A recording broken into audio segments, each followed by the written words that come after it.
Welcome back to The Explainer. So today we're diving into the fascinating psychological architecture of why we just stubbornly defend our beliefs. You know the feeling, right? You're in a debate, the facts are literally crystal clear, and yet the other person, or hey, let's be honest, maybe even you, just absolutely refuses to budge. Well, that right there is cognitive inertia. We're going to unpack the exact mental blueprints we use to build these massive walls around our worldviews, and more importantly, how we can actually start tearing them down. Okay, to kick things off, let's look at this brilliant quote from the renowned economist John Kenneth Galbraith. He perfectly captures this universal human tendency to just take the path of least mental resistance whenever our worldview gets challenged. He points out that almost everybody gets busy on the proof. And man, it's so true. It really doesn't matter what your background is, your education level, or how incredibly objective you think you are. Our brains are honestly just kind of lazy when it comes to changing deeply held beliefs. We face this choice all the time as we navigate the world, and our default setting, it's just incredibly defensive. Before we map out the rest of this explainer, I really want you to stop and ask yourself something. Why is it so incredibly hard to admit that we're wrong? Like, why does admitting fault feel so physically uncomfortable, even when the facts are literally staring us right in the face? Keep that question in the back of your mind as we go through this, because the psychological mechanics behind your answer, that's exactly what we're about to explore. So, here's how we're going to break down this complex topic today. We'll start with the core dilemma we face with new information, then look at how we defend our beliefs, uncover the root causes behind that behavior, explore the real-world impact, and finally, wrap up with some actionable steps for overcoming cognitive inertia. Let's get into it. Section 1. The core dilemma, the choice before us.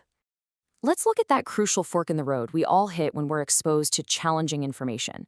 When we encounter something new, we essentially have two paths laid out before us. On one hand, we have changing our minds and facing reality, accepting that our existing beliefs might actually be flawed. And on the other hand, proving there is no need to change. This path involves an active, deliberate effort to seek out evidence that confirms what we already think, while just completely dismissing anything that contradicts us. Every day, we're forced to weigh the heavy burden of changing our minds against the comforting, though definitely flawed, alternative of simply proving we were right all along. So the real question is, why is choosing to change our minds so incredibly difficult? Well, it all comes down to cognitive dissonance. The source material defines this as the profound discomfort we feel when our existing beliefs and reality clash. Think about, say, finding out your absolute favorite healthy snack is actually just packed with sugar. That immediate urge you get to deny the nutrition label? Yeah, that's cognitive dissonance in action. It's a genuinely unpleasant emotional state. Changing our minds requires us to admit we were wrong, which takes a massive toll on our ego. And because that emotional friction is so painful, our brains are literally hardwired to avoid it at all costs. We just naturally pivot straight down that path of denial. Which brings us to Section 2, how we defend beliefs, getting busy on the proof. Because cognitive dissonance is so incredibly painful, we get right to work defending ourselves. It's time for some exhausting mental gymnastics to build walls around our beliefs. The very first tool we reach for is almost entirely subconscious: selective perception. We use this as a literal shield, actively blocking out any data that contradicts the narrative we've already built in our heads. Think about how easy it is to conveniently ignore a glaring statistic if it hurts your political argument. We literally only pay attention to the specific pieces of information that validate us. Everything else, it just becomes completely invisible. Next up, we double down with confirmation bias. Now, while selective perception is about how we passively filter things out, confirmation bias is proactive.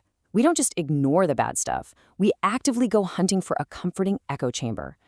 Think about it. We literally Google the exact phrase we want to be true, just hoping to find that one obscure article that agrees with us.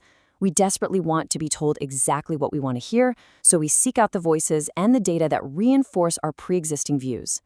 But what happens when undeniable facts actually manage to slip through those first two defenses? Well, we quickly pivot to rationalization.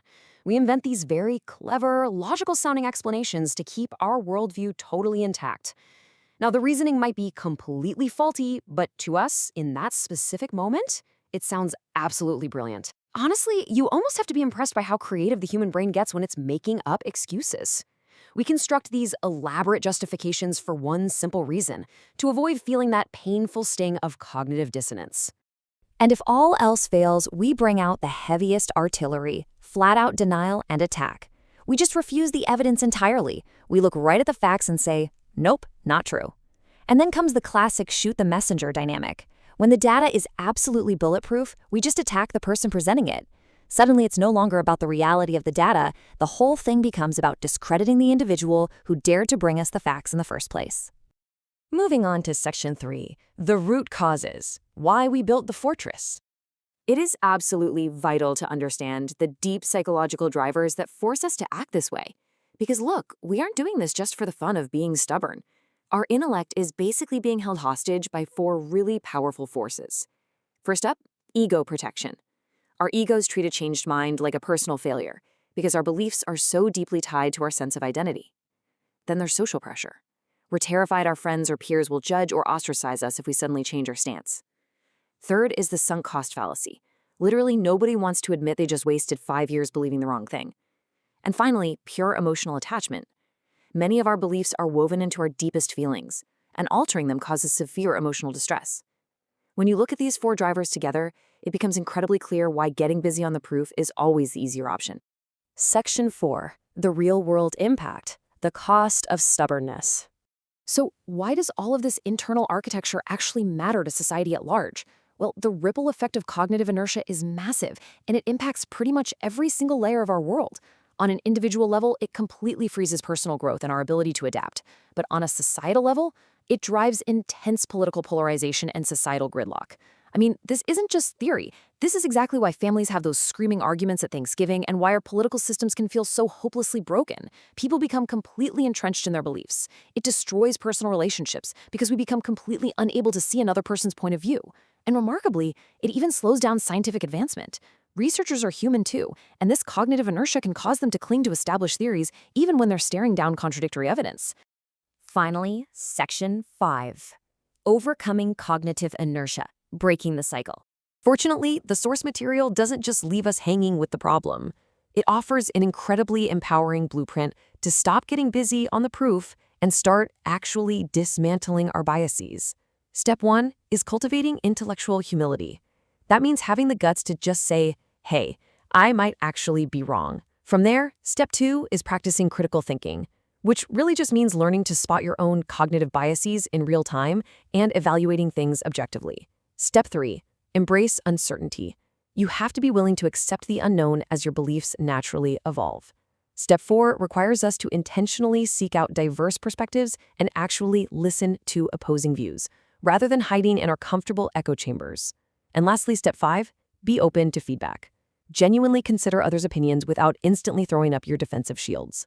Practicing these 5 steps can really transform us into open-minded, adaptable, and intellectually honest thinkers. As we wrap up this explainer, I really want to leave you with this final, provocative thought to carry with you today. Think about your own life right now. What belief are you maybe defending just a bit too fiercely today? Where are you choosing the comfort of the proof over the courage of changing your mind? Breaking the architecture of cognitive inertia starts the exact moment you're brave enough to ask yourself that very question. So keep questioning, keep learning, and I'll catch you in the next explainer.